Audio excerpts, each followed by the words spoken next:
Sí, pero fíjate si está grabando ahí abajo, hay un numerito que está diciendo. yeah. Está bien. Okay. Can you hear me? Yes. Okay.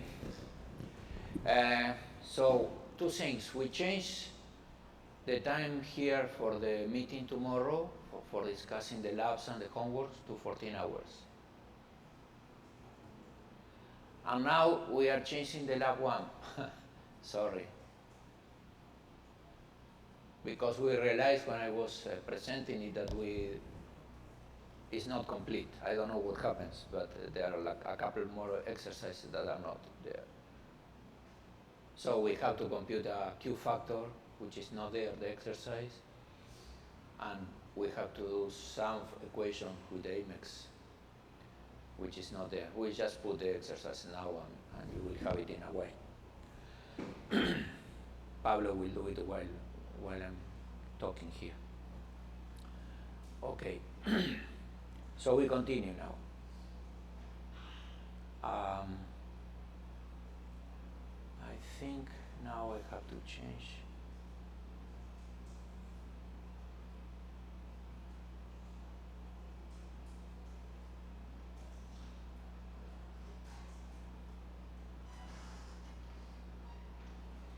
So now we start with the partial differential equations.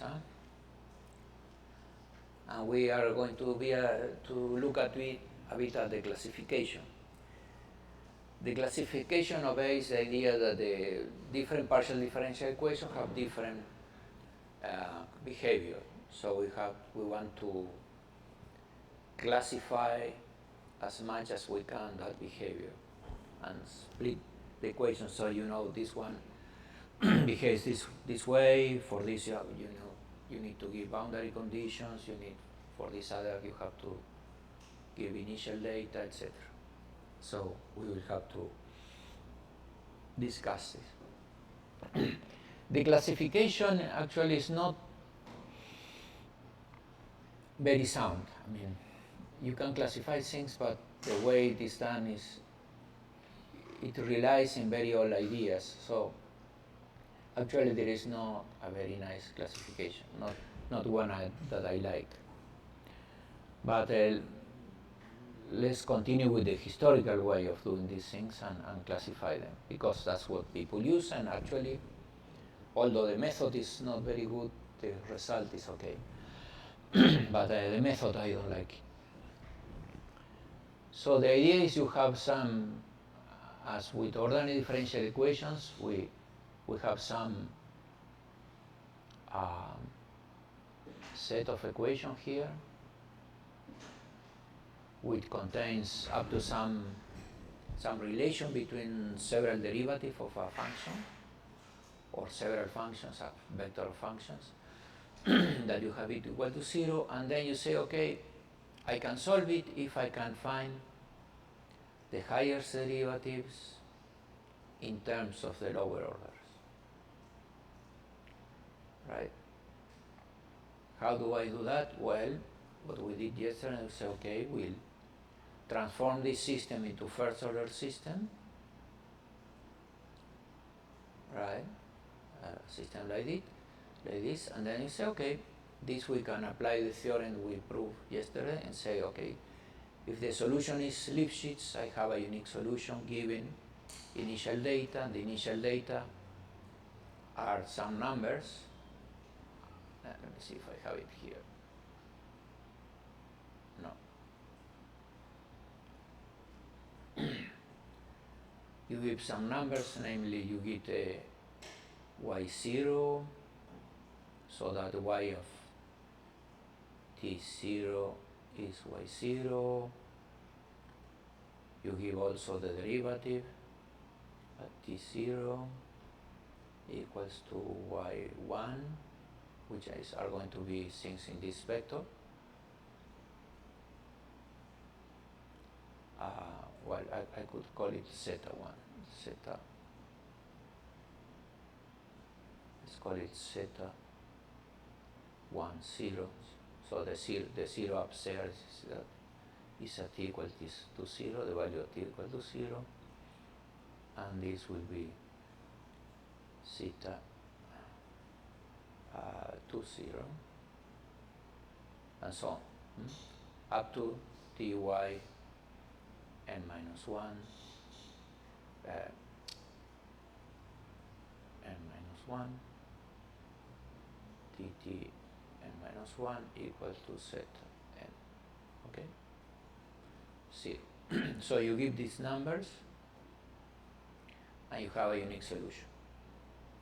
And this we can do using this Lipschitz proof. But there is another way, and this is using Cauchy-Kowalewski, which is a theorem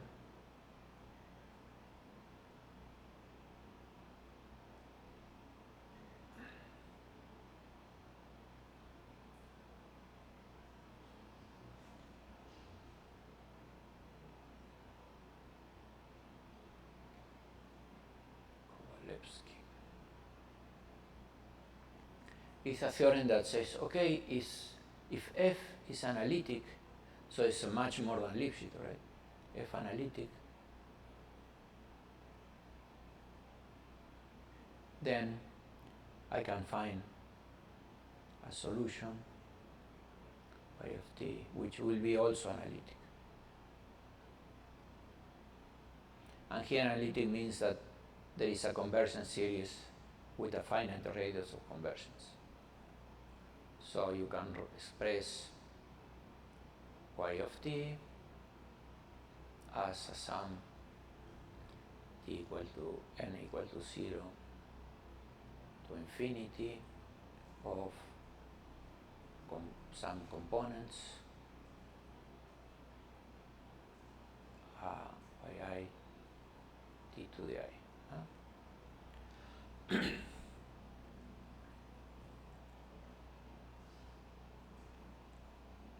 And the way this is done is you have this equation, you say, okay, F has a power series expansion also, and I solve it using power series, and I use that the power series expansion of F is bounded, it has a finite radius of convergence, to get a power series expansion for Y, which is also with a finite radius of convergence. This has a property that is powerful in the sense that you will see that we can use it for partial differential equations, but it's weak in the sense that you need this to be analytic and not just Lipschitz. And also, in partial differential equations, doesn't tell us very much. Actually, it's confusing, this theorem, and I'll go in detail on that. So in partial differential equations now we have several dimensions, so we have derivatives in several dimensions. Here some notation for the space or space-time. I sometimes use x or xy, z or xi. If I have a space-time vector, I use, for instance, TA with Latin indexes. Here you have here I will use I, J, K. Here I will use A, B, C. So this is the beginning of the alphabet. This is the middle. Derivative I will express like partial derivatives. For instance, like that, like that, and like that. All these are the same things. But depending on the setting, I will use different things. I will explain why. And this, for instance, with a Latin initial Latin index, it means that we are taking derivatives from time and space, or of everything. And points in the space-time, we also sometimes we call the points, the vectors are like that, the points we say P. This is in space or time, P, Q can be points. Remember yesterday I was using gamma of P, Q, etc. So I can use this or I can use X, whatever. And the solution, for the solution I'm using U, and sometimes if I want to be more explicit, I will use a big index, UA. And this U or UA can be some set of tensors.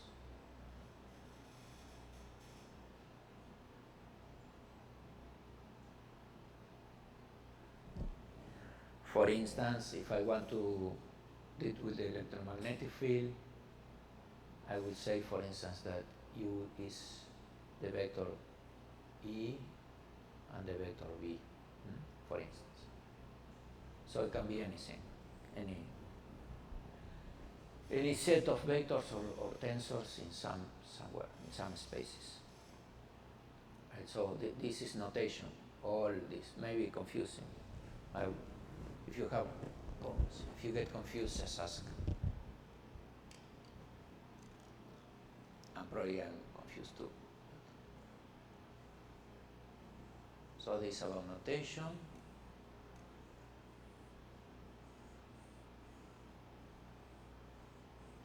So the Cauchy problem, you get this. Oh.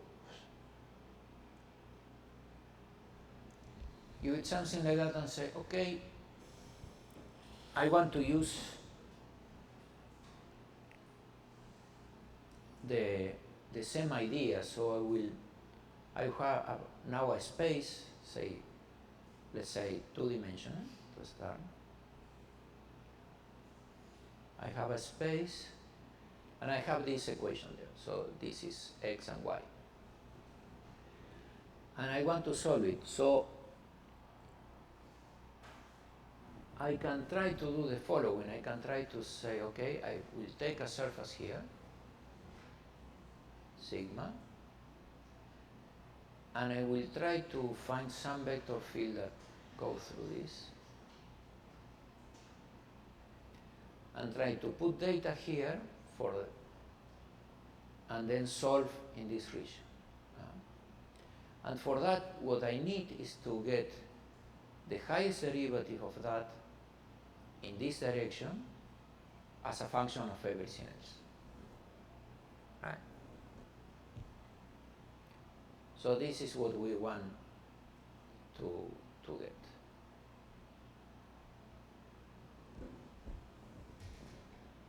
So how do we do that? And this is not the best thing to do, actually, but that's what Cauchy wanted to do. And for hyperbolic system, for parabolic system works, though in a different way, but for an elliptic system doesn't work. But the theorem holds in any case, this Cauchy-Kowalewski. So this is what we want to do. And so we try to write down this equation here.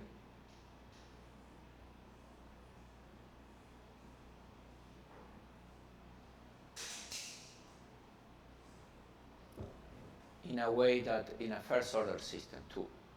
So we try to get a bigger field now, UA, which will contain everything here except the highest derivative. And we try to get this system to be of the form M, A prime, A, short of space here, so null of A of UA equals to F of U A prime.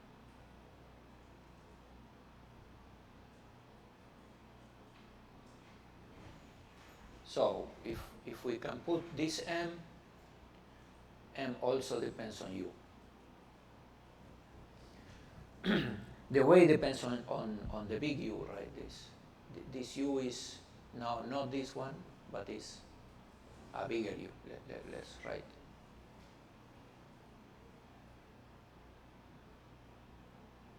Let's put a UA here so that we know that, or a UB. This is the big U that we haven't defined yet. Huh? But we want to do that, so we want to put the equation so that we have one derivative here of this thing equals to some f. Right? The same way we did before.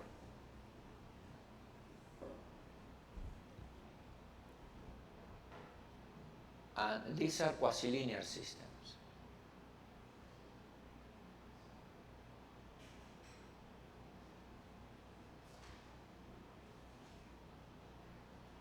Because they are called quasi-linear because the highest derivative, which is this one, of all this, enters only linearly.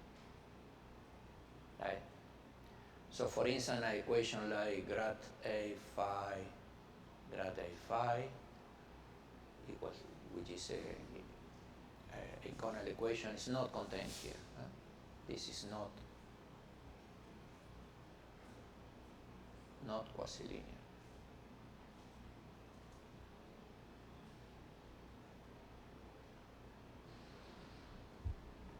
Okay, so there are some limitations.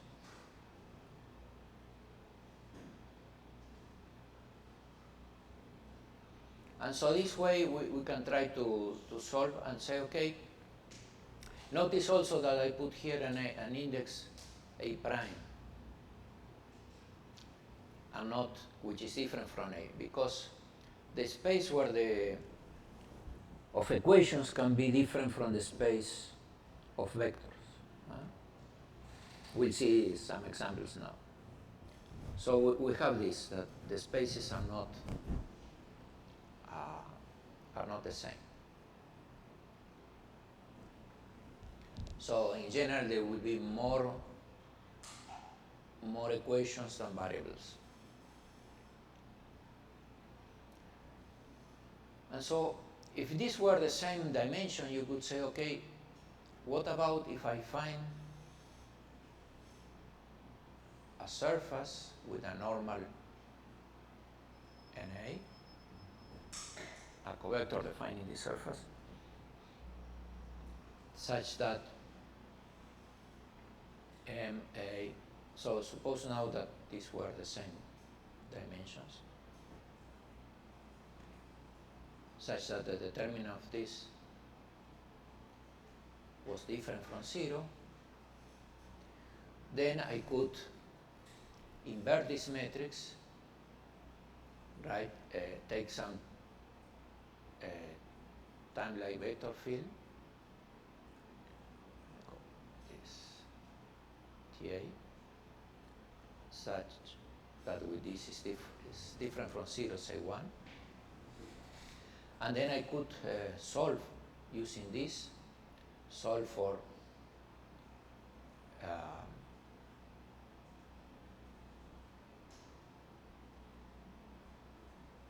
write this in here like del, write some H, AB equals to the identity minus TA and B, and plug this delta here in this system, so you will get some, when you plug this in here, you will get some NB,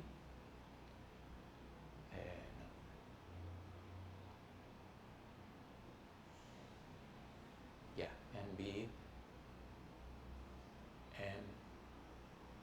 B, A, B, this was B, A, T, A, greater than T of U. I put this in the middle here, A, and then there will be another term plus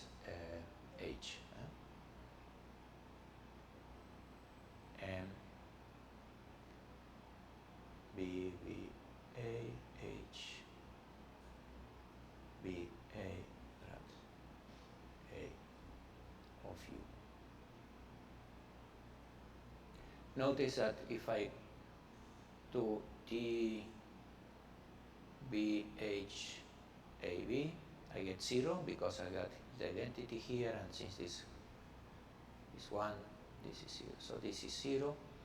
So these are derivatives which are here in the surface. So these are derivatives in the surface, and this is a normal derivative along T. So if I know U, let's call this surface sigma. If U A at sigma has some value U0, then from here I can compute all the derivatives that enter here. I can compute H A B grad A UA, right?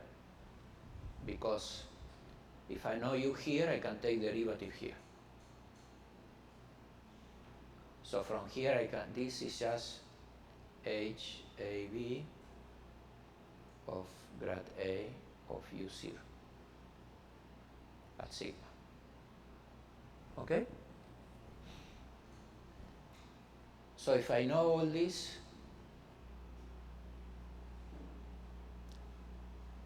then I can compute this, and since this metric has a terminal different from 0, I can invert, right? And so my system after the inversion will be basically the t derivative of UA equals to some matrix, which is, let's write it down, and be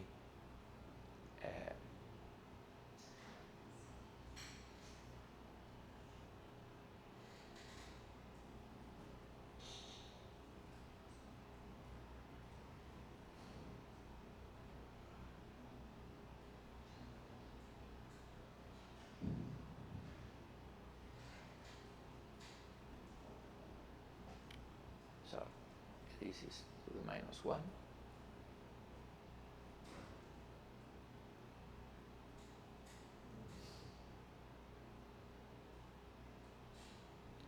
This matrix to the minus 1, and so since this is minus 1 has the indexes up.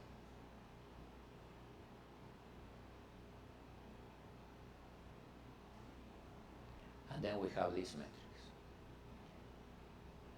M, B, C, D, H, A, D, grad D, UA, plus F. Well, I'll put everything here. Then I have to put a minus F B. Okay?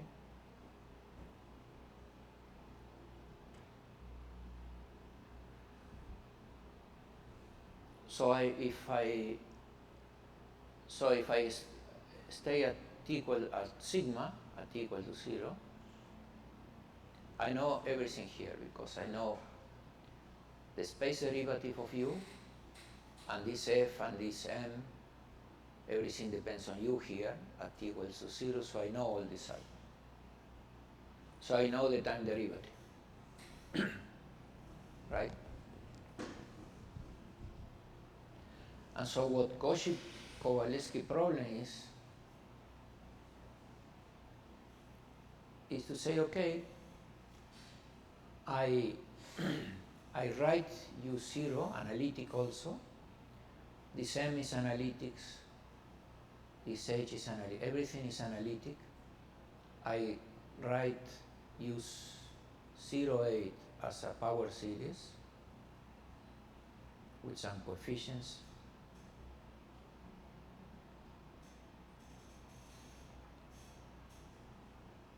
And here I have to put the space things also,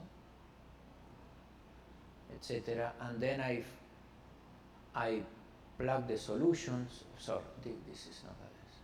This is the initial data. So this is something that has xi, xj, etc. And this is growing with ij, with n. There are n of this.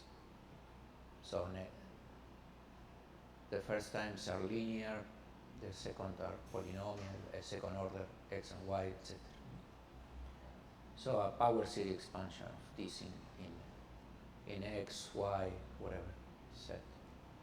And you do this, the solution, you write it as some other coefficients, and you have now the time here also. So say a, b, c, x, a, x, b, t, c. And this grows polynomial in x and t. So it's a mess. But you can show that that's what Cauchy Kowalski did, is that if this has a finite conversion radius, this also have a finite conversion. I can compute all these coefficients from here, and this also have a finite conversion ratio. So I know that the solution exists for analytic data. So I need this data to be analytic.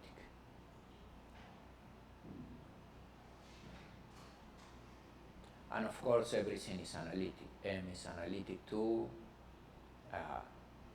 H is analytic. It's everything that enters F is analytic. So we have this big theorem, right? So the idea is, in this case, that this thing has determinant different from zero. So, and this, when this happens, when the determinant is equal to 0, we say that the surface is characteristic. The surface whose normal is this is characteristic.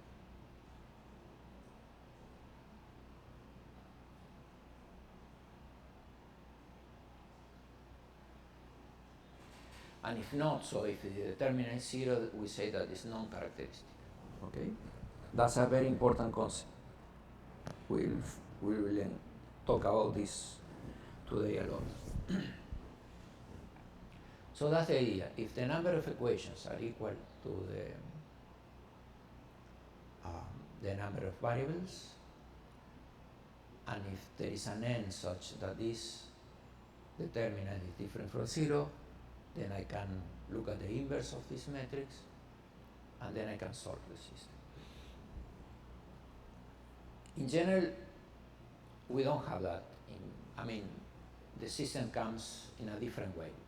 You get something, some numbers of equations here that are bigger. And so what we are going to require is that the solution of that, although we cannot invert, the solution of the system is unique. So we require that these things to be, there is an n such that this has a maximal rank.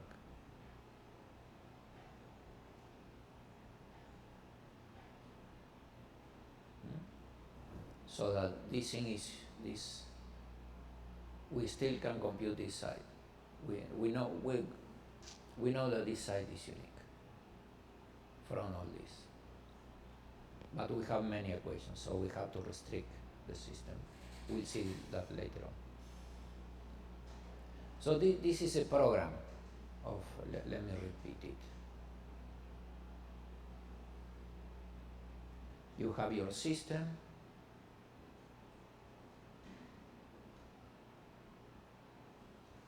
Many equations.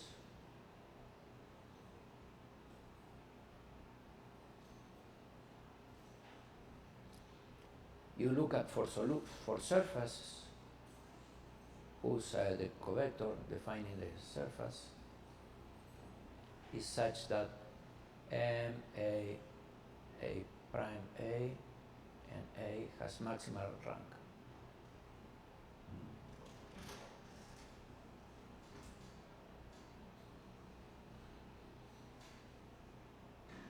That is a kernel is 0, right? If you put M, A prime, A, A NA times UA, and this, if this is 0, that implies that UA is 0, right? We want a unique solution. If there exists a 1, I want it to be unique. So you have this, and then you say, okay, if I put some values for UA, you 0 here, then I can find a region, maybe like this,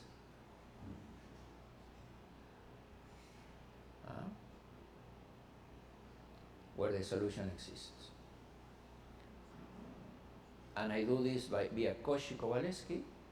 So what I need is analytic data.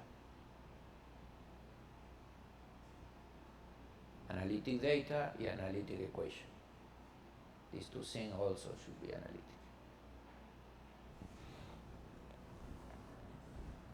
And in this case, we can find a solution. And this is a Cauchy problem. Give initial data and find a solution. And this problem is okay. Suppose, we'll see examples now, but if I have a wave equation, here what I want to give is phi and the time derivative of phi, and then I will find a solution. If I have suppose I have the wave equation.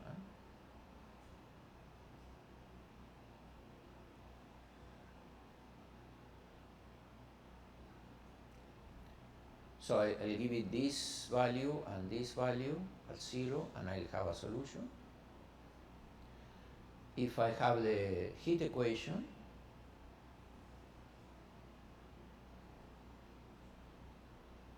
and I give T0 at T equal to 0, I have a solution for positive T only.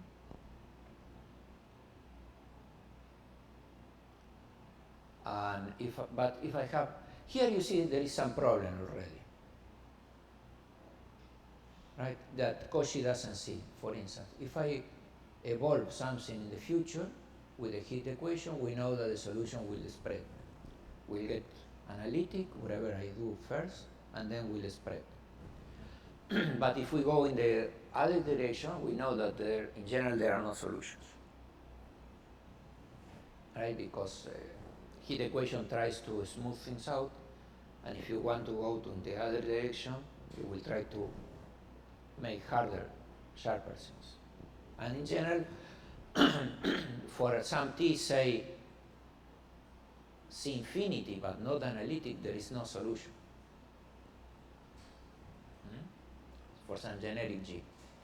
But since Cauchy-Kowalewski only looks at analytic things, the analytic things I can evolve into the past. There is no problem. I can go to the future, to the past. So analytic things don't see that this is a problem. But in the real situation, it is a problem. We cannot go back in time with the heat equation. So this is the first way we see the problem. Second, imagine that instead of taking the wave equation, I will take the Laplace equation with these two signs positive. This equation, we know that the solutions are stable if you give in some closed boundary phi naught only, or the normal of the boundary, or, right? It's not that you can give both. And the stable problem is this. Stable means here that if I have a solution with some data phi naught, and if I have a solution with phi naught times delta phi, this solution and this solution are close. So the dependence on the solution on the data is continuous, and this stability. We'll see in a moment how it is. While if I give this type of data for this equation, I will find that it's not stable. So I can change this a bit and change a lot the solution. Okay? So this problem for the elliptic equation is not well posed, we say. That is, the map between solutions from data, initial data to solution is not continuous, right? And therefore we cannot extend it. So the thing is similar to what we saw with completeness. Remember, if I have, suppose I have here the C infinity functions defined here, C infinity.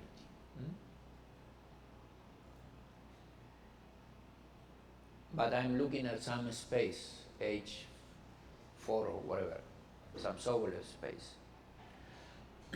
If I have a map from here to here, and I have a map, and I can prove something here in C infinity, and this is mapped to this in a continuous way, then I can extend things, right? Everything I have here, I can extend it to here. So I can say, okay, I have a map S that sends me initial data to solution, right? And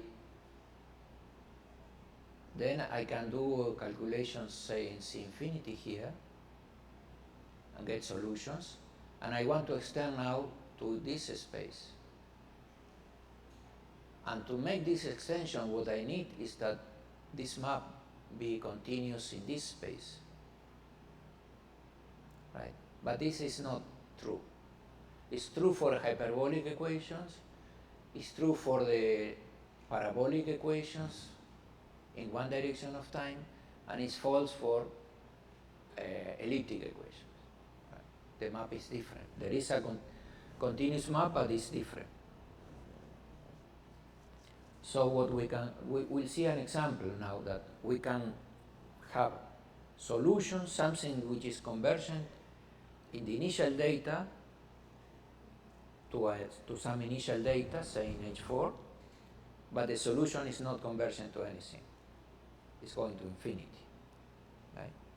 So, and this we can do arbitrarily close to any solution. There are other solutions which do not converge. So I'll show you the examples now.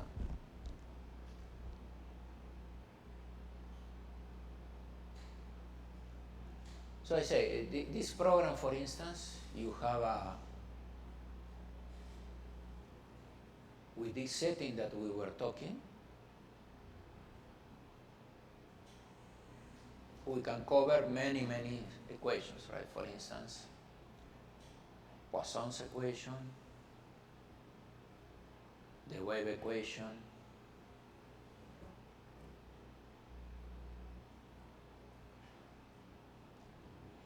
Maxwell's equations, where f is a tensor which is antisymmetric, or you can write the Maxwell's equation in E and B. Elasticity,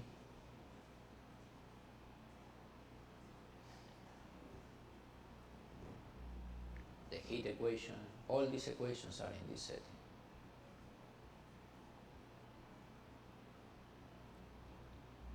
Schrödinger's equation, Navier-Stokes equation, everything we play with in physics is, or most of the things are here, except that things that are stochastics, but all the things that are harder are here. So the program of classification should help me to understand this.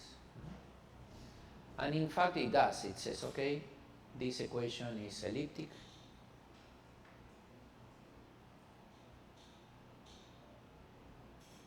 This equation is hyperbolic.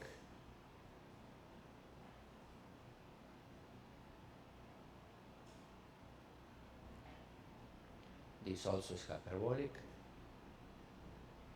This is hyperbolic too. This is parabolic.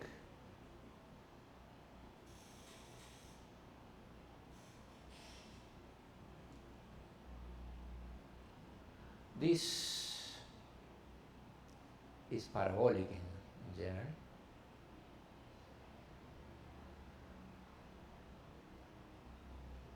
So these two are parabolics, but the behavior is very different.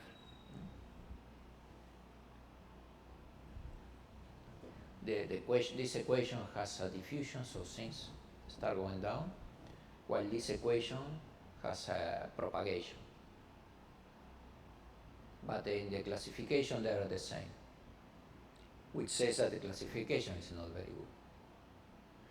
good. And this Navier-Stokes is parabolic too, because you have this term here, which is the dominant term. This is for fluids, right? And we are putting the condition that the fluid has is incompressible. So you have all these systems. This is sort of mixture between parabolic and elliptic, because it has a part which is elliptic. The equation for the pressure here is elliptic. Actually, it's even, it falls in another category that if we have time we'll check, we'll see. Okay, so there are many examples that fall into this setting. There are examples, as I say, that do not fall. For instance, this equation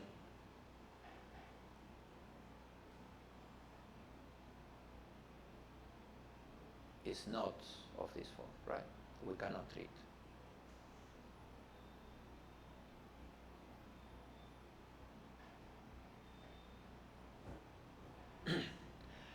But we know how to treat this equation, and it leads to many things, a different type of theory. So we cannot cover this.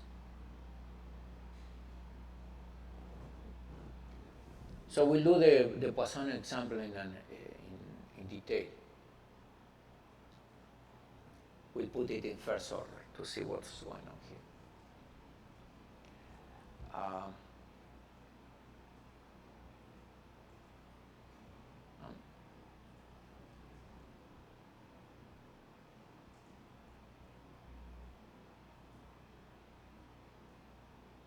Okay.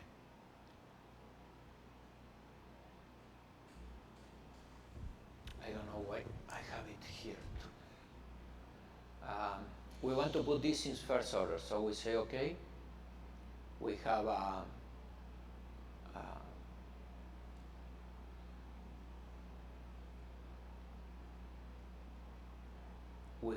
vector u of variables, big U, say, let's call it. Unfortunately, I use the same name for this. So this is a vector u, let's say UA. UA, it will be a vector that has u, dx of u, dy,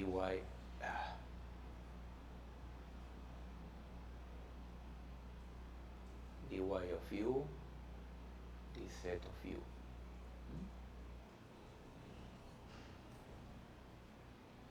So we have equations, dx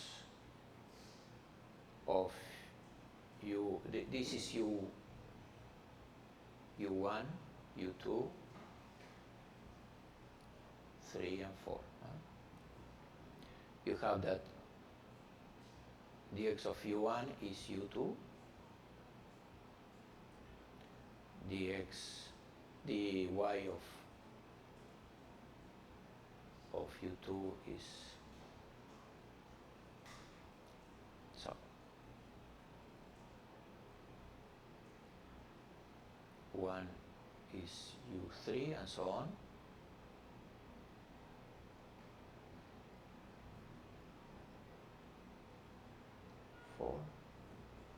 And then you have the equation.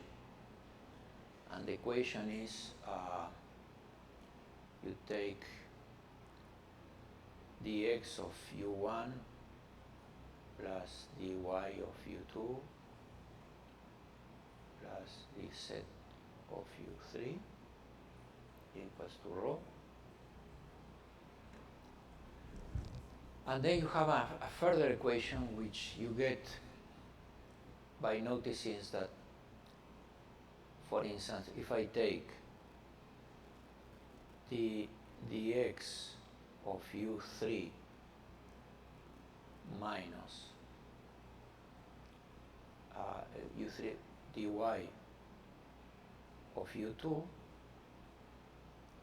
this is I'm using this equation. This is dx of dy of u1, and this here is minus dy of dx of u1. And since partial derivative commute, this is 0. Right? Likewise, you have another thing that dx u4 minus dz of u1 of u2 is 0, and you have the y of u4 minus dz of u3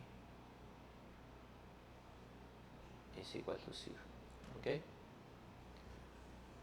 So these are equations that, so you have here 7 equations, four unknowns. Huh? So when you do the system A prime B A grad A of u B, you have 4 variables and 7 equations. Huh? And what you can say, well, I want to stay with these 4. Why put in more equations? But you cannot recuperate this if you don't put these equations. Huh? You need to put at least some of them. So it's you need to get this large system to start with. Then you can reduce, but at least the system, without any putting any information from outside, is this big system. Right.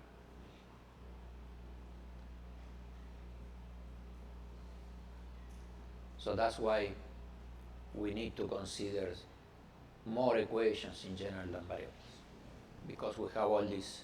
When we reduce the system, we have all these integrability conditions, which we have to take into account, at least some of them. So that's what's happened. So let me now make an example. And for that we take the smaller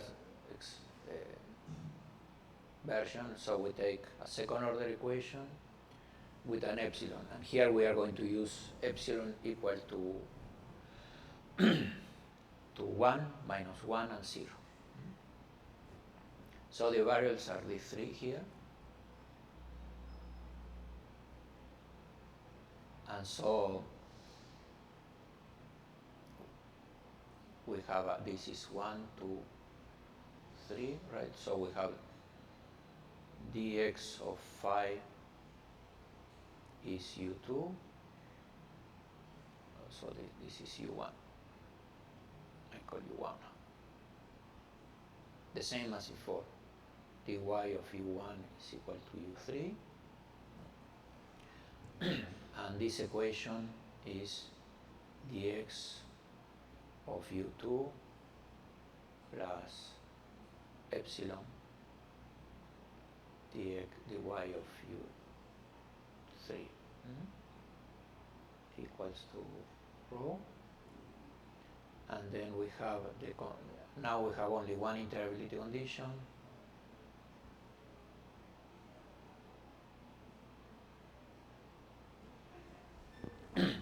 So we have 3 variables and four equations, so we can write these matrices, the MA now.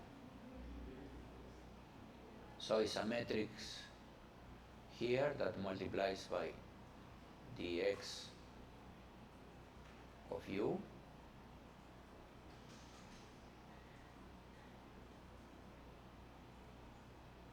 plus some matrix that multiply by the y.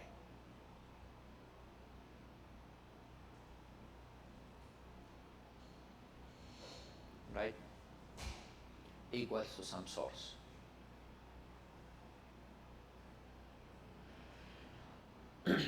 So the first equation tells me that I have a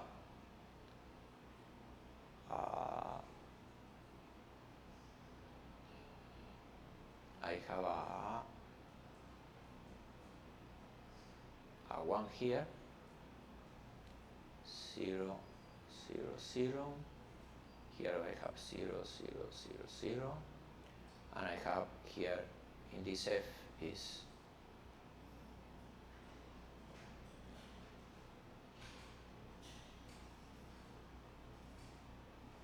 U2, right, this side. The second, I have a 0, 0, 0, 0 here, 0, no, I have a 1 here,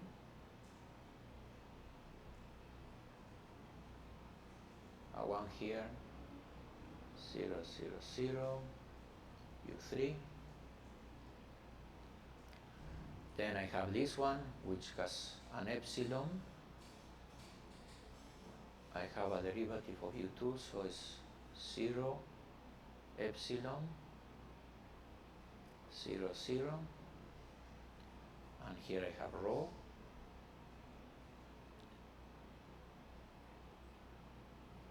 And here I have this is 0, epsilon, 0, 0. And here I have the epsilon here.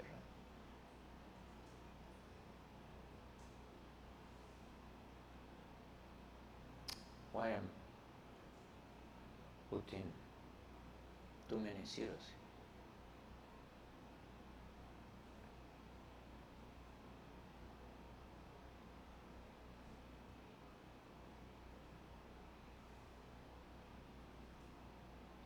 So this is epsilon goes here. This is wrong.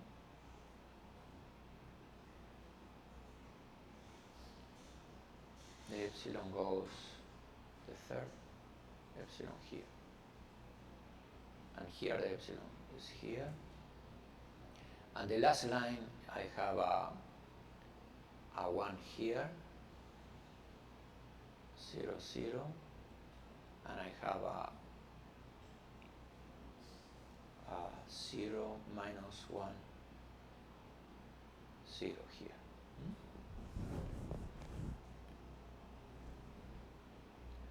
So this is a system. So we can check whether we have kernels. So we can check the maximal rank and for some n, right? So we look at this, but now we substitute in this matrices the nx and ny by nx and ny. So we get, if we do this, we get a system that has nx here, 0, 0, and y here from this, 0, 0.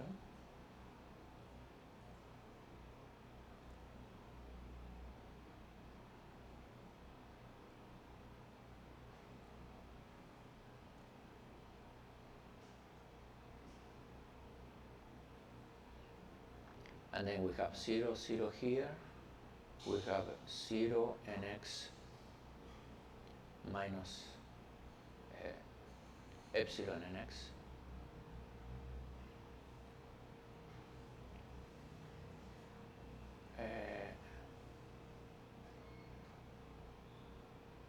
Here we have an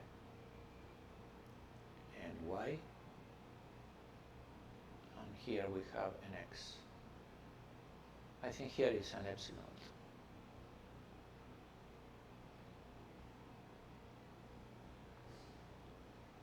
Epsilon and y, right?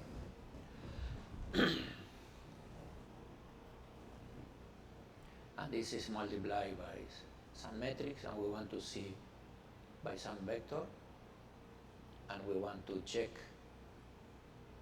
that this metric doesn't have any zero, right?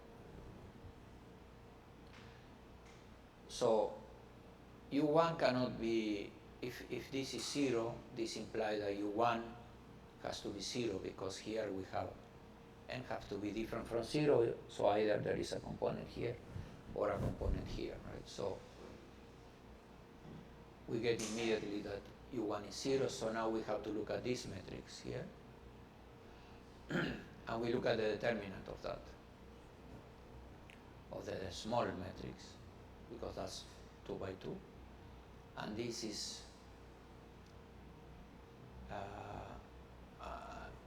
I'm doing it wrong.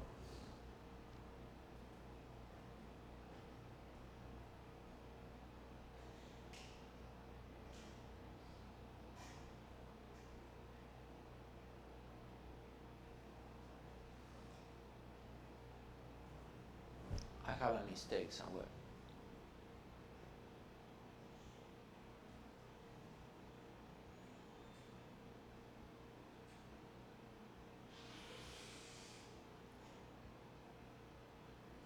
So this one, this piece is epsilon of u2. So it's here.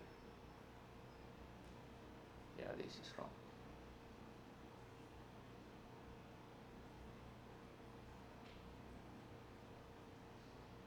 The epsilon is here.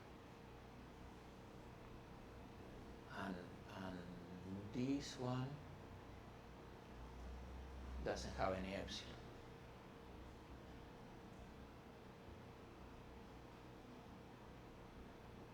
Because this is 0.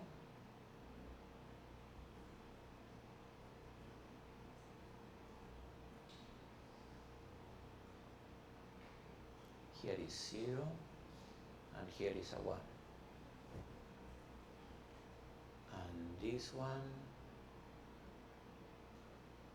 is okay, and this one is okay. So this metric here is not like this.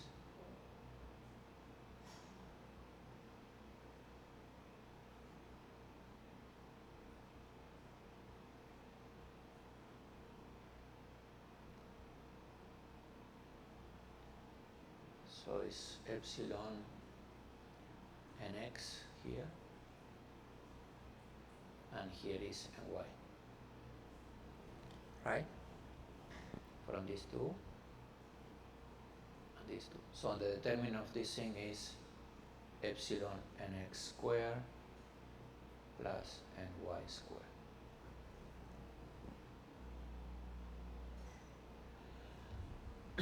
And here, so if we ask whether this is 0, if it is 0, there is kernel. So when do we have kernel? If epsilon is positive, we never have kernel, huh? Because this number is positive. So the only way of having kernel is to have nx squared plus ny squared is 0, and so there is no kernel for any n different from 0.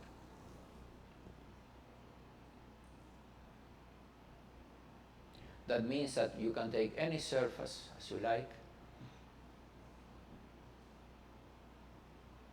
and the system, either with this, with any surface, you can give the Cauchy data there and have a solution, a local solution. And these are the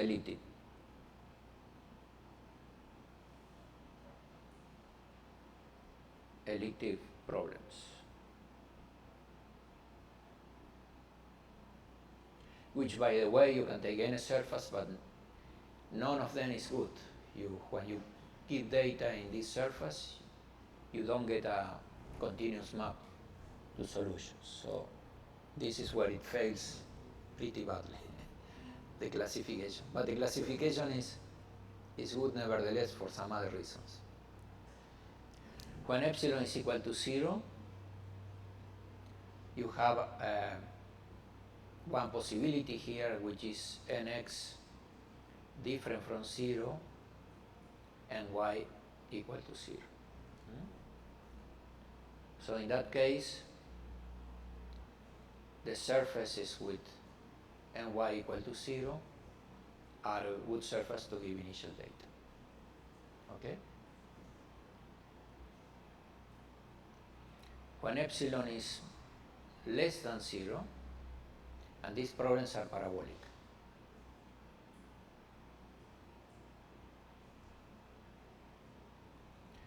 When epsilon is less than 0, you have solutions. Namely, suppose you take epsilon equal to 1, you have that nx could be plus minus ny.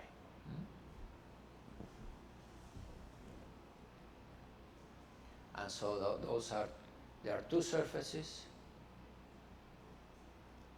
In these coordinates, they are perpendicular.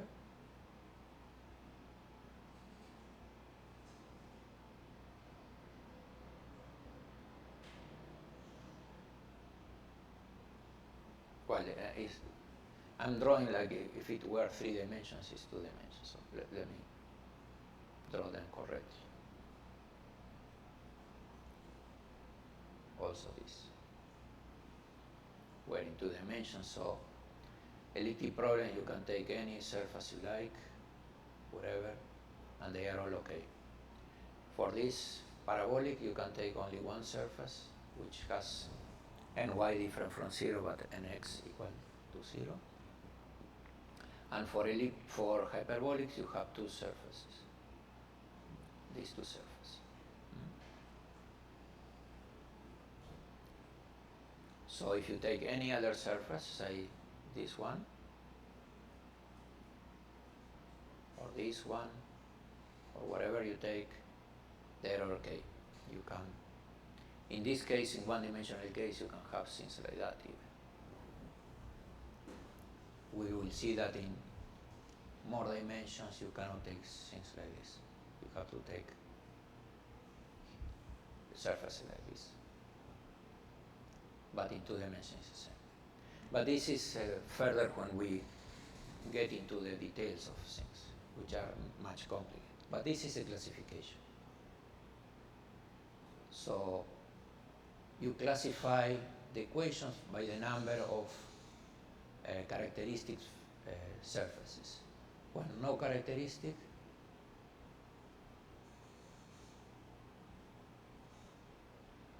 you say that they are elliptic.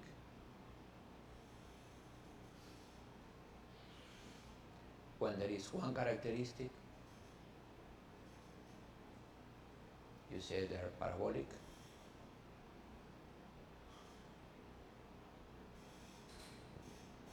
If there are more,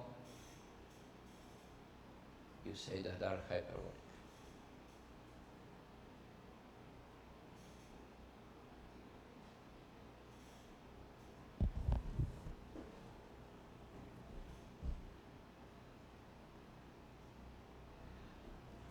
But this sort of classification is not very interesting. For instance, I could take, say, the following system: dxx,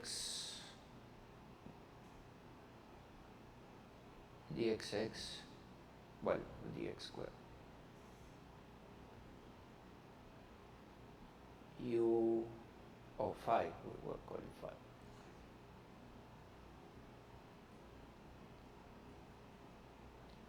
plus dy phi square minus dz phi square. That will be hyperbolic like this, but you can take another dimension and take this system with two pluses and two minuses. And this is not well posed. You can compute there are characteristics, there are many things, but it's not nice. There is no well posed problem for that.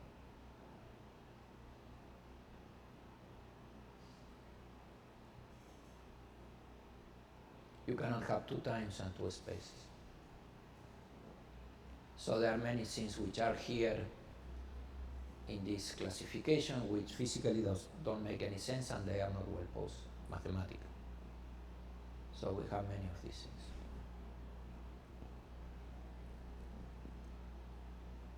So let's make a break to 10:30.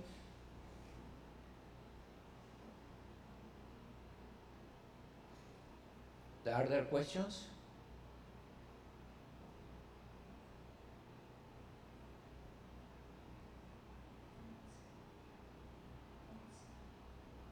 Yeah, not 10:30, but somebody is alive here.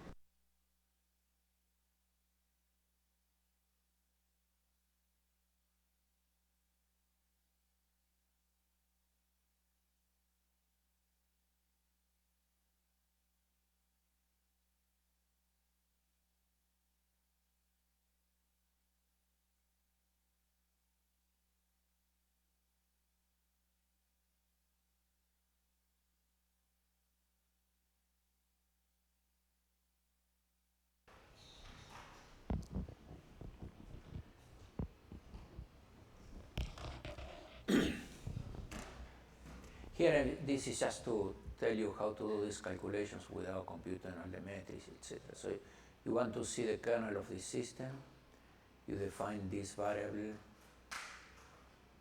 So the u0 is phi and uy are the derivatives, and so first you have that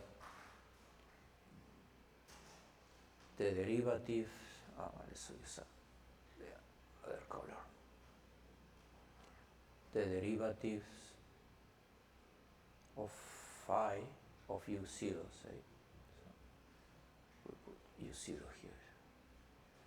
Of u0 are ui. These are the first three. Then you put the equation which says that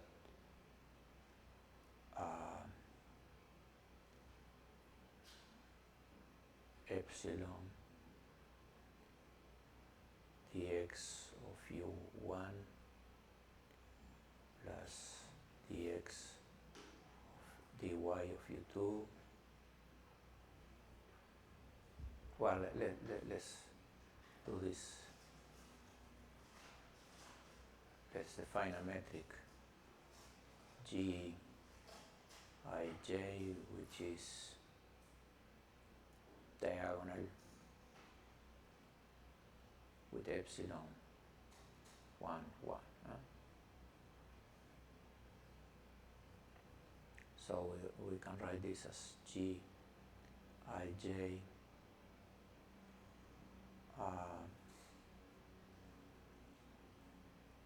di uj is equal to rho.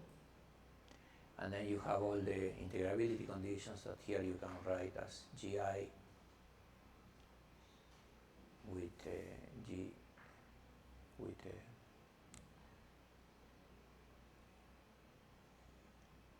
uj equal to 0.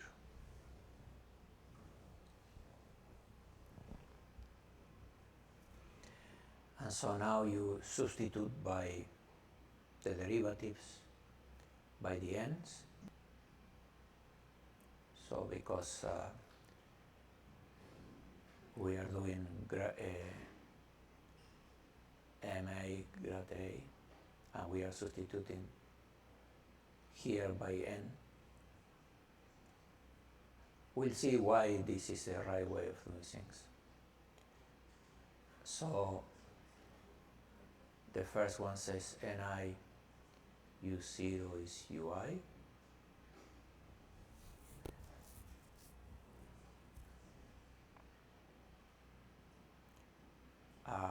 The second is Gij Ni Uj is equal to rho.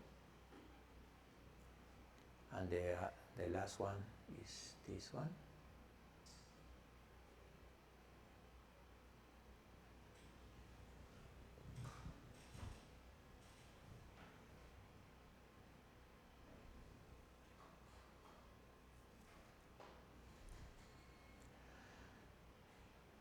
So we know that U0 has, if there is a kernel, it has to be 0 because of that equation, because otherwise U0 is just causing, if you grow with U0, you have this relation.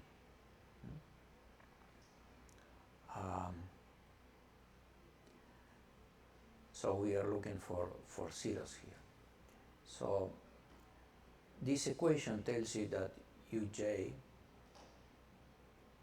has to be proportional to Nj because the anti-symmetrization has to be 0. So if you plug this in here, it says that A, J, I, J, and I, and J has to be 0. We are looking at the kernel, so forget about the rho. And so this equation then is just the same we got in the other before, right? So it's A, which is different from 0, so we can just forget about A. And so this is epsilon nx square plus ny square plus nz square. Right? And so we have here, if epsilon, again, if epsilon is bigger than 0, no characteristic. If epsilon is equal to 0, you have nx different from 0, and y equal to nz equal to 0. That's a characteristic surface. And if you have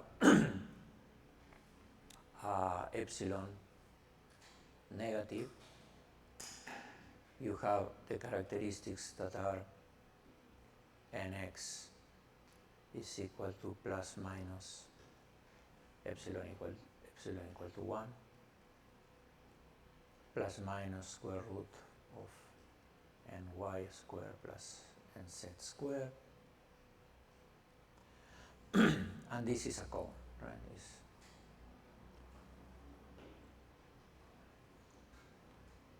They are surfaces. So when you grow with n, you get cones.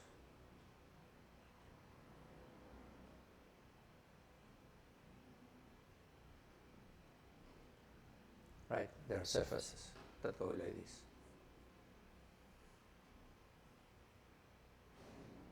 All these surfaces are characteristics. So anything, they are all characteristics. They are touching a cone. So are planes which are perpendicular to these cones. These are all characteristics.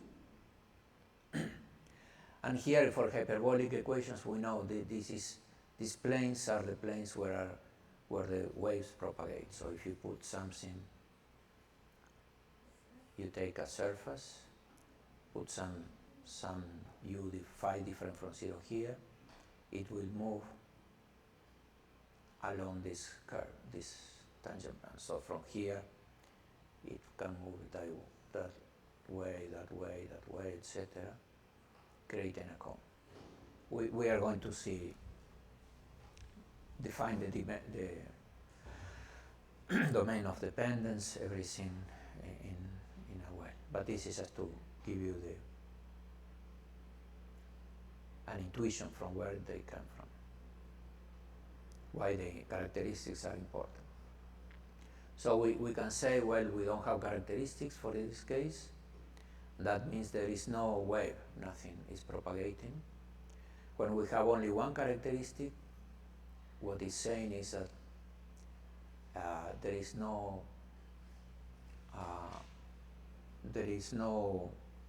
finite velocity. Things can propagate to infinity at finite time. And when you have hyperbolic problems, you have finite propagation speeds. They are given by these characteristics. So if you are given some data in some region, and you look at the solution later on, so this is data of compact support, is 0 outside this region, here is 0. Then you can, later on, you can find in any other surface that the solution also have compact supports. So it cannot go like that, arbitrarily far away. So this is finite propagation speeds, and the boundaries of these regions are these characteristic surfaces. So because things propagate with a finite velocity. So we will define these things tomorrow, probably. Okay? Well, we can do electromagnetism the usual way. Say you take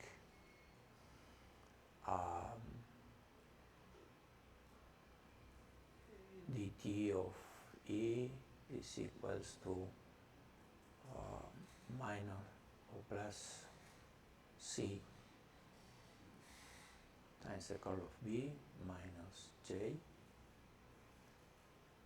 dt of B is minus C curl of E.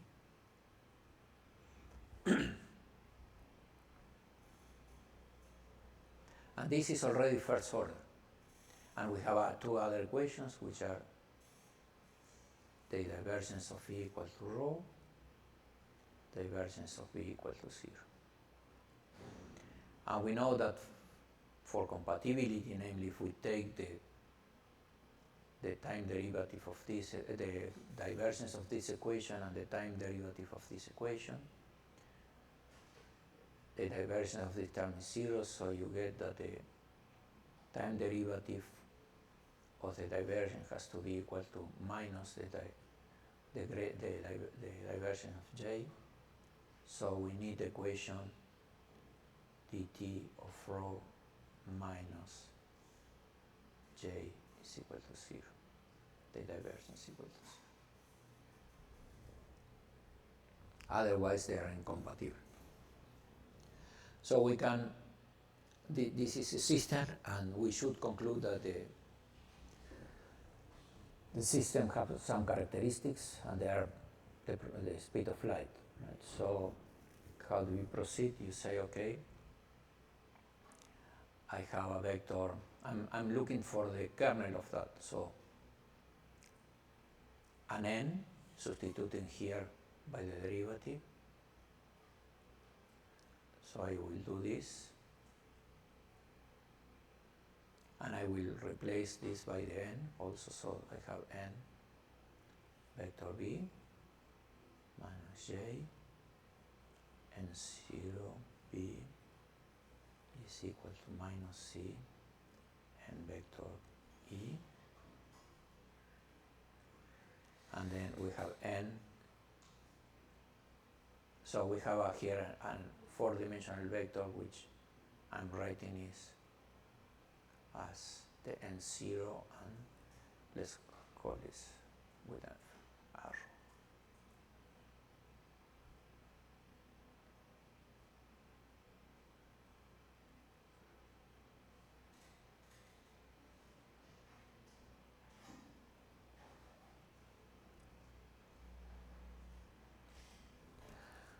So we want to find an E and B different from 0 such that these equations are satisfied.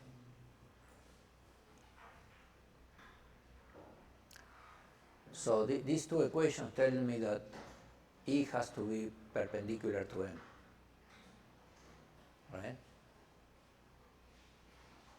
So these are, we can take two directions, M1 and M2.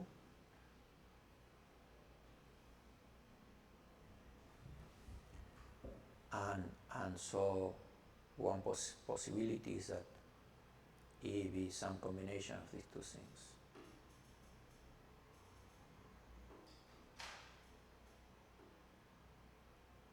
So, sum over, right? And the same for B. Let's put it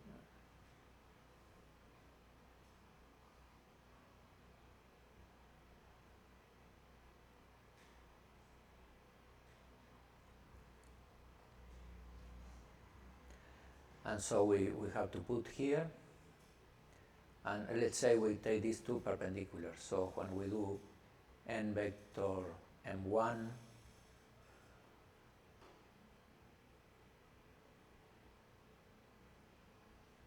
we get M2, say, and when we get n vector M2, I think we should get minus M1, right? So as says, E is in the direction M1, so we have and B in the M2, so we have here is epsilon 1 equals to C with M2 is minus 1.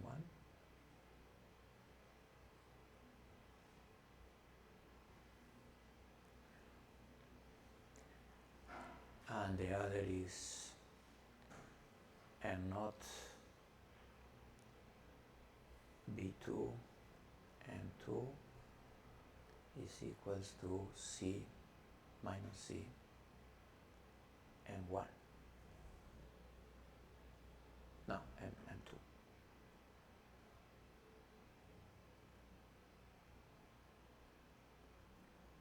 So from here we get that the and here I need the B. Sorry. B1, B2, and this is E1.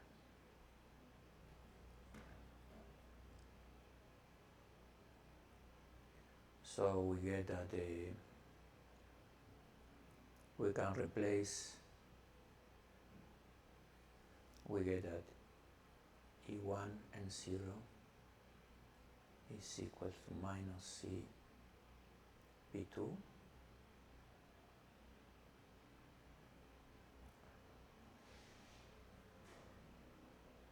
I'm taking here that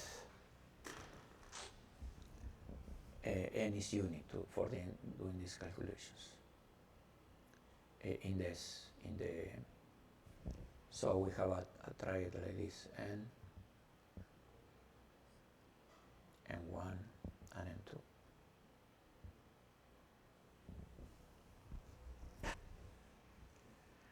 So this is CB2, and on the other hand we have n naught B2 is equal to minus C E1. So if we replace this B2 here, we get E1 n naught equals to C square divided n naught E1. So n naught square is C square. And we have these solutions, right?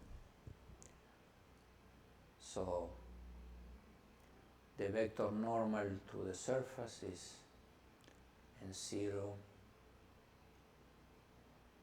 equals to plus minus c. So we have a n0 here and some other direction n, and the characteristic surface are like that or like that. Right, for any n. If we move n, there will be another one. So this is hyperbolic, has two characteristics. And the propagation, here I lead for c equal to 1, right? But if you make c bigger, these things should go flatter. Because these are the vectors. The way to see which is the surface is that the vectors which are perpendicular are in the surface are vectors, so there are things like that. Contracted with this has to be 0. This is a vector on the surface. So this to be 0, I have a component B0 times C plus B1 times 1 because the n is in the direction 1, say. This should be 0, so B0 is minus B1 over C. So this vector, when I make C bigger, the vector here, not the covector, choose another color. The vector here, when I make C bigger, comes like that. So the surface is like this. Huh? Because these are the covectors. So given a covector, Na, that defines a plane, if I multiply by a vector x and this is 0, this implies that xa is tangent to the surface. Right? So we are looking at this surface. I mention this because it's confusing sometimes.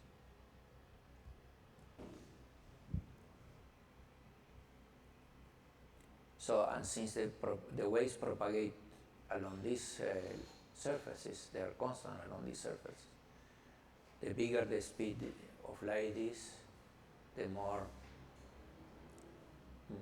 flat are these things. So the things propagate faster and faster.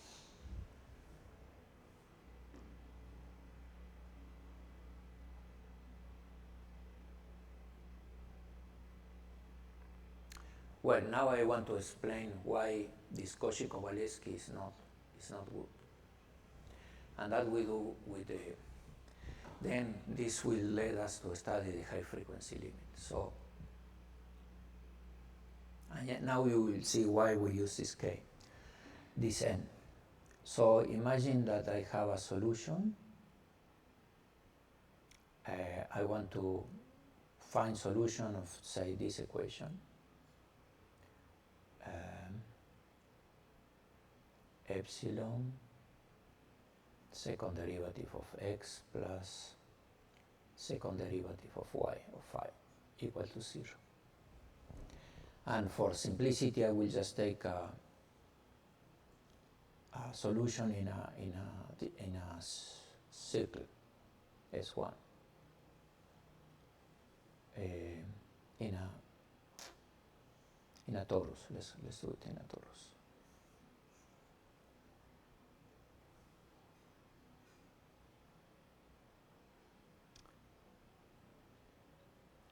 Well, let me do. let's do it in the cylinder. So we take a cylinder, and the y direction is in this along the cylinder, and the x direction is to the top. This is x. So you can go as much as you want into the x and not into the y. And the length of this cylinder is 2 pi.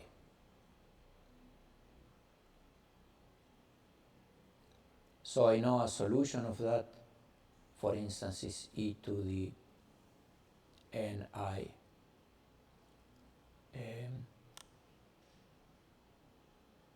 y, right? And I will put here omega I omega t. I'm going to check what is the relation between this n and this omega. And so I apply into the equation, I have epsilon, 2 derivative or with respect to, sorry, this is not t, is x.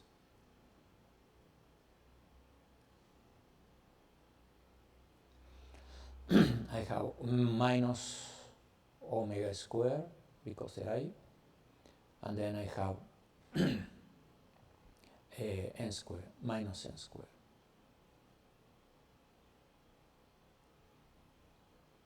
Equal to 0.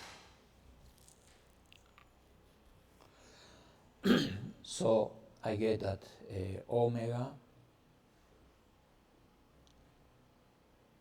square is minus epsilon omega square is minus n square. Right? So if epsilon is equal to 1, this is the elliptic case, remember? Then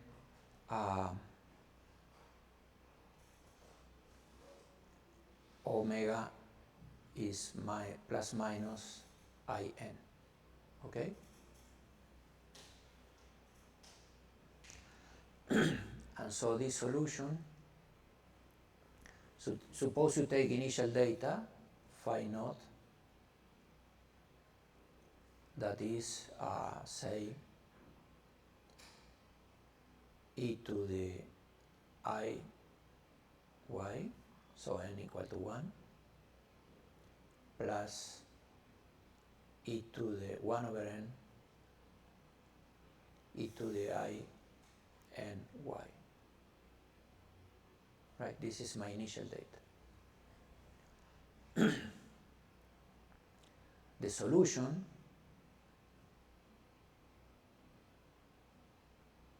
this is a function of y. T y x will be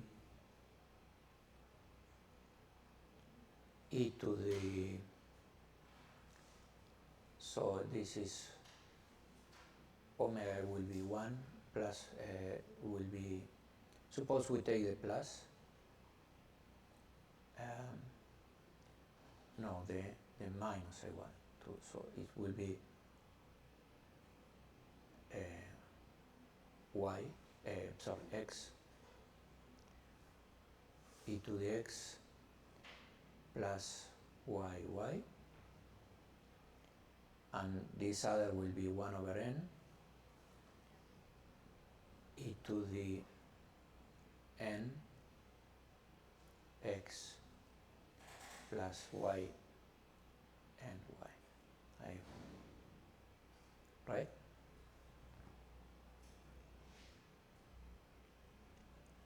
And so the initial data, look at the initial data. The initial data,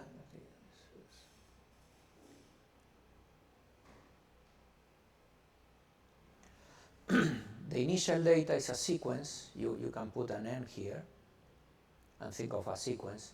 This is a sequence that converges to e to the I y. Okay? So it's a nice wave that goes around. Because since I have 1 over n here, this goes to 0. Okay? So for instance, in the L2 norm, it converges to this thing. This one here, the solution, has this term here. But this in here is growing. Right? For any x bigger than 0, this term is going to grow like crazy. So the solution is not converging to this, that will be this solution, but is going to infinity. Right? So the initial data is converging to this value, and the solution is not. It's going to infinity. So the norm of phi n in yx, the norm in L2, is going to infinity. While the data, the initial data,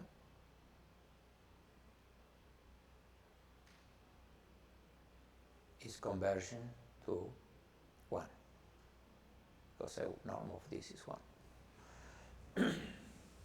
You see?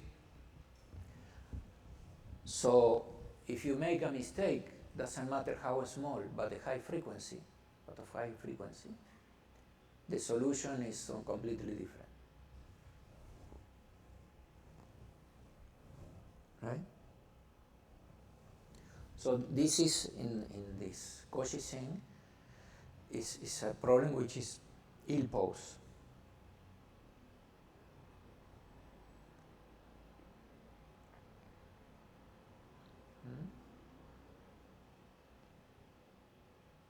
Because we don't have a control. We give initial data and we don't have control. Okay?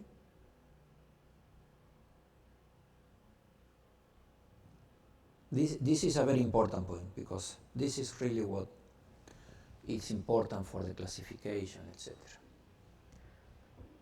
That this problem is ill-posed. So how do you do this problem in general? Well, for instance, you prescribe not all the data here, but you prescribe half of the data here and half of the data here, and solve in this region, and some boundary data also. So you solve it as an elliptic problem.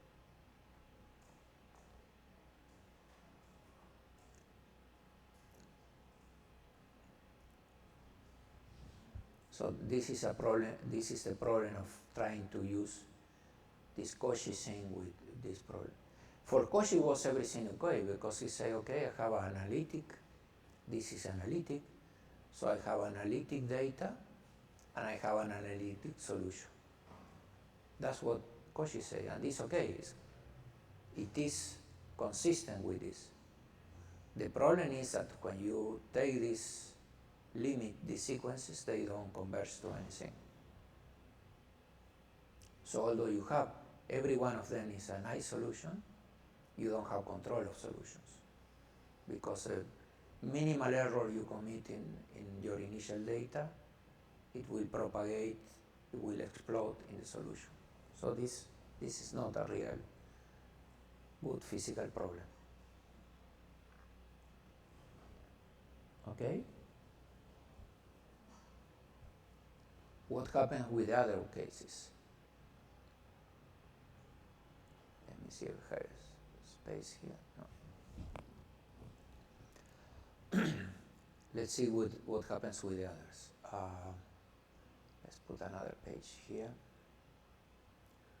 So we have this relation, epsilon omega square is minus n square, right? Epsilon omega square is minus n square.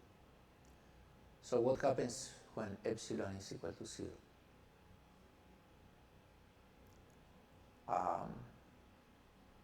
In that case,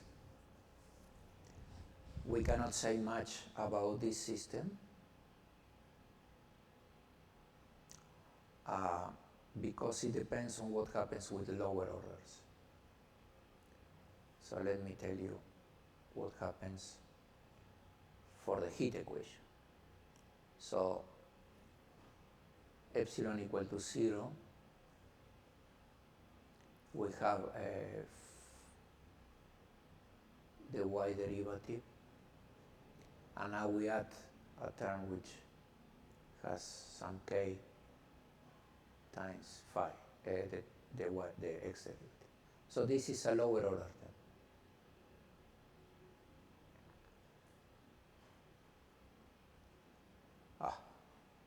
I try to put x all over the place, or t instead of x.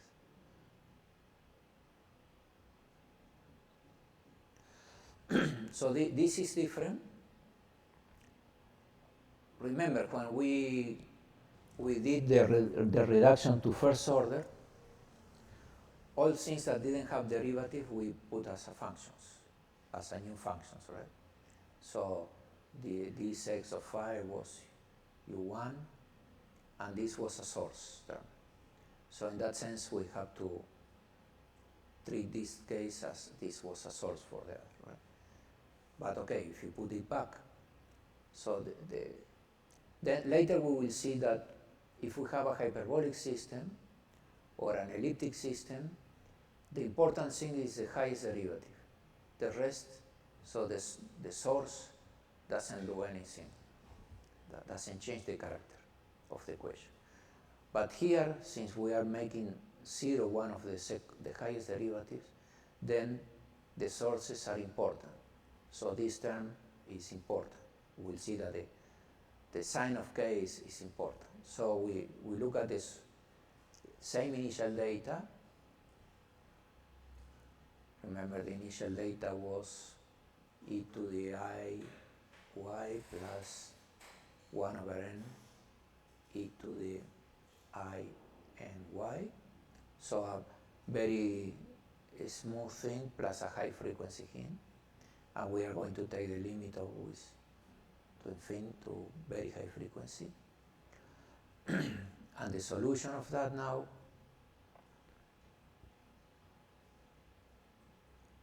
is what we put, what we have before. We have omega squared here. No, sorry, n squared. If we put this, the solution will be, so we put in each one of these an omega, right? So it's minus n squared from here plus k I omega, right? It's only one derivative. I think I have a minus sign. Let's see. No, plus. Equal to 0.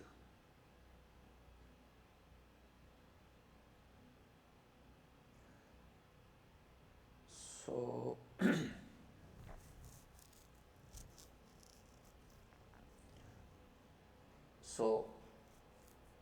so the terms were, so for n equal to 1, I have that omega is I over k, right? Minus I over k. So I have Iy for this term plus I, and now I have to put omega, and this was minus I over k times x. And the other one was 1 over n I n y, and here I have to put plus I minus n squared I over k times x.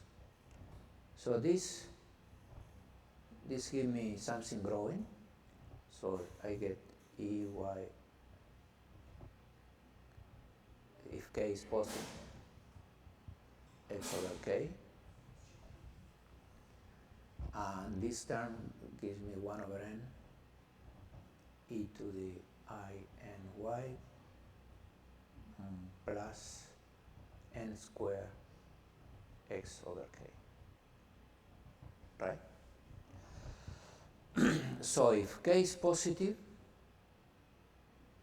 this term grows, but it's okay, it's an analytic function, nice.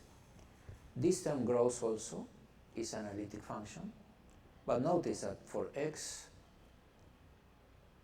positive, this grows like crazy, like n, the exponential of n squared over n. So this term goes to infinity, very fast. So it goes much faster than this.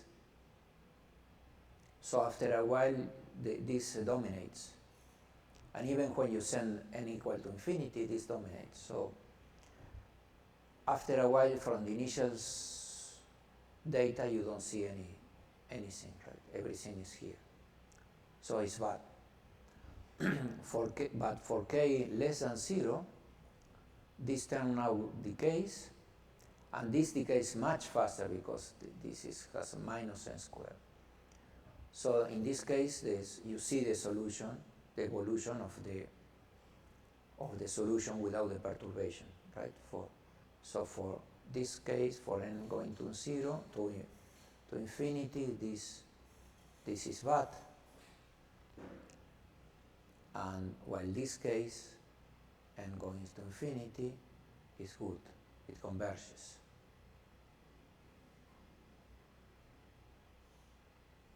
Converges to this solution. So phi n of yx converges to phi of 1, say. Well, phi to this.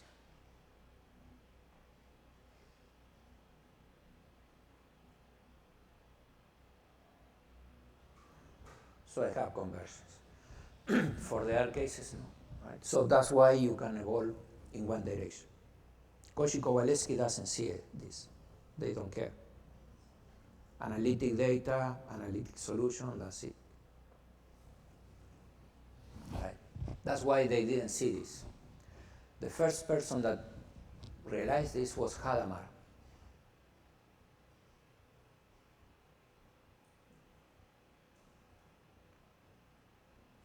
He said, okay, but if we want to do calculations and have predictability in the theory, I need conversions. If I do a perturbation, and send the perturbation to 0, I should get the solution I want. Right? And that's the distinction.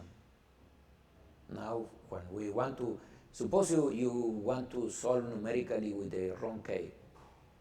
You can't, because you're always making an error, and the error will grow like crazy, and you will not see anything. Right? That's why for having predictions, you need equations which are well posed. That is, the solutions depends continuously in the initial data or in the boundary data or whatever you do. So, and what happens if you put epsilon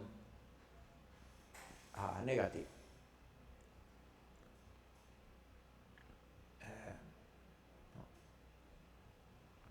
Epsilon negative. So the equation was minus omega squared, epsilon equal to 1, to minus 1. So the relation was this one, right?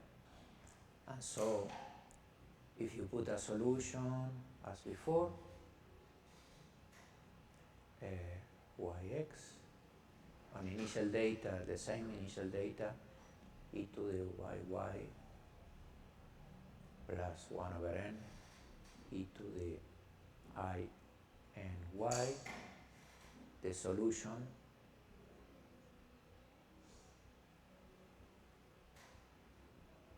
will be e to the I y plus yx n equal to 1. Here I have two solutions, right? I have a solution, omega can be plus minus n, like in the other cases. But I'm just taking one. In the other cases I was taking the bad one. Here I could take any one, it's okay. So I should change this plus or minus here. It's the same. That depends. That's because to really do the problem, right, I have to give the time derivative of phi, and this I call phi 1, n of y, and this, I can have this with the same sign or the opposite signs, some other functions, right? But I will take the same here. So I have the positive sign. I think here I have to take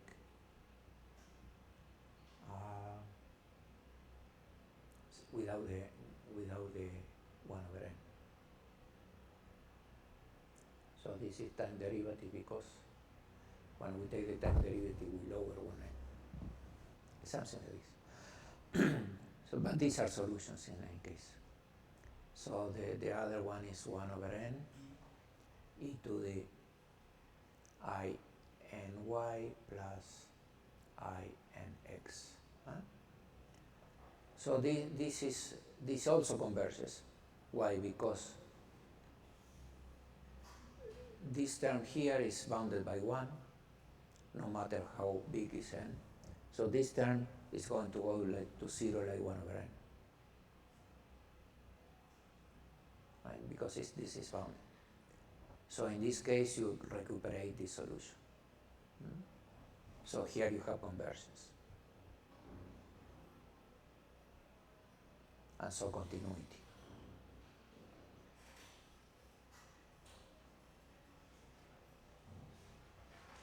I'm not proving this here, but we will do the proof of that later on. But this is the difference. So elliptic problems like this one, the one we saw, are not well posed for Cauchy problem, namely where you give everything in a surface. Parabolic problems are only well posed in one direction, and they depend on the lower order terms. Notice that this term here that we added is a term which is a source in the way of, if you write it as a first order system, this is a source term. Right, this in the other side. So it depends on what you have in the rest of the equation. The elliptic ones are bad always, no matter what you put, the lower order terms. And the hyperbolic ones are stable, form x positive or negative. You can evolve in both directions. So now we are going to be analyzing the hyperbolic problems in general.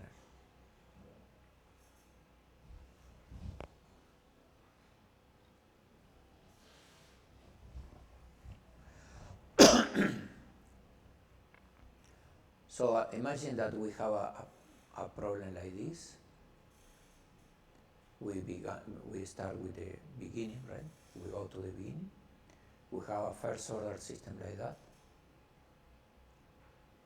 What we can do is to reduce. This system in general have more equations.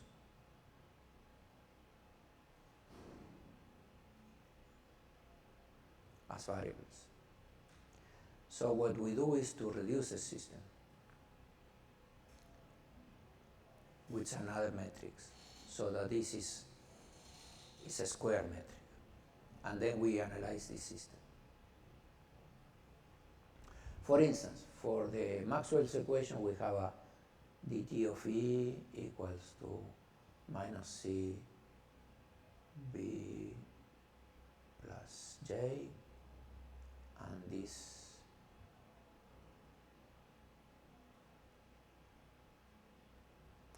and then we have these two.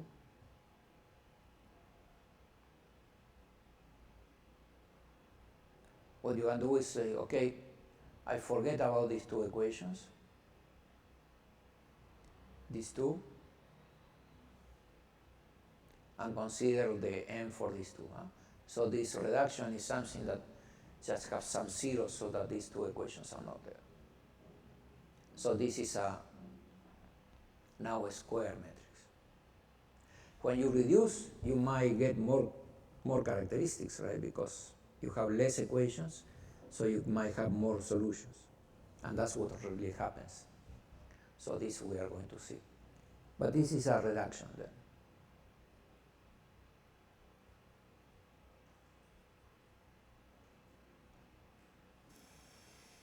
This thing here. You reduce the system. And now you check whether this reduced system is hyperbolic. And here we are using the following definition for symmetric hyperbolic system, okay? A system will be symmetric hyperbolic if this M is symmetric. Notice that this is a vector in this symbol. So this is, if we are in 4 dimensions, say, these are 4 conditions, 4 matrices, and they have, each one of them has to be symmetric. And there exists an NA, so a surface, such that this thing is positive. Since this is symmetric, when I contract with this is a symmetric tensor, and I can check where this is positive. Positive means that MA, AB, NA with U, any vector, UV, UA, UB, this is positive if U is different from 0, okay?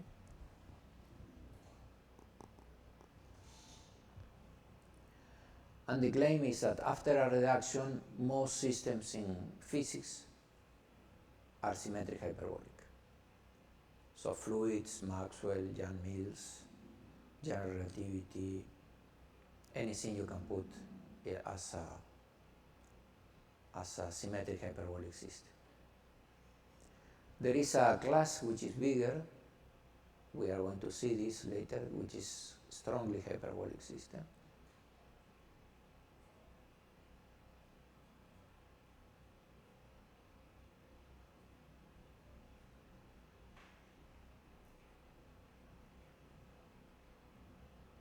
That we will see later, which is a generalization. There are more strongly hyperbolic systems than there are symmetric hyperbolic. Right, so you have more. But sometimes you can prove things here in this setting and not in the symmetric hyperbolic. And there are systems which are not of this type. And for instance, they are weakly hyperbolic.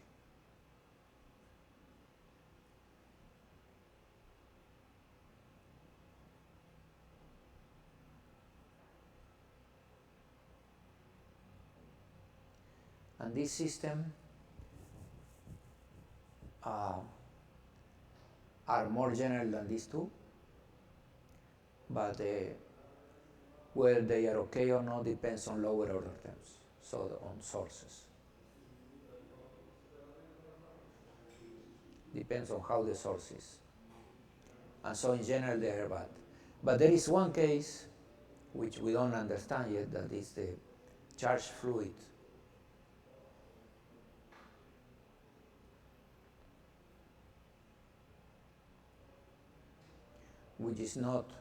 Which is only weak.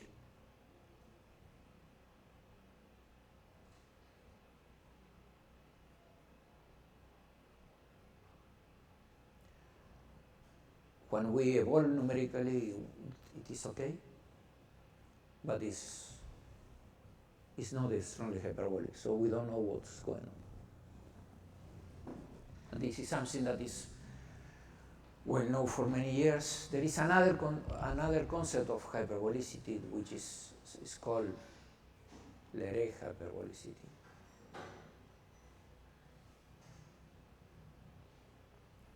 Which is a bit different, depends on lower order terms. And this system is Leray hyperbolic. But it's not strongly hyperbolic. So there are some things in between that we don't know there. but certain Leray looks at lower order terms, and so it has to be consistent with that. But we know that, for instance, if you perturb in some ways these weakly hyperbolic systems, you destroy them, so they are ill-posed. Sometimes they can be well-posed for some data, but if you put some other data, they are ill-posed. So, luckily, most of the systems in physics are symmetric hyperbolic.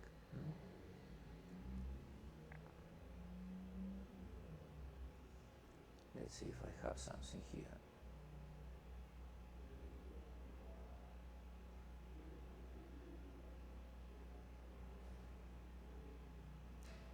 No, this is just what I was talking before.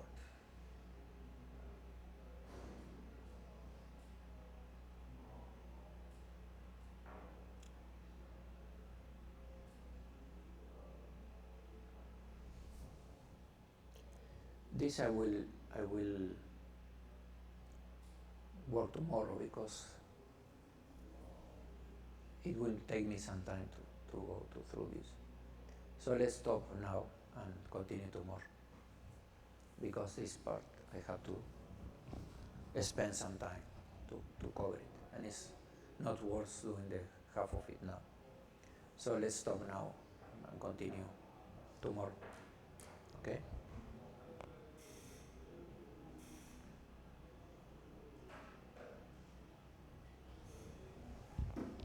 Questions?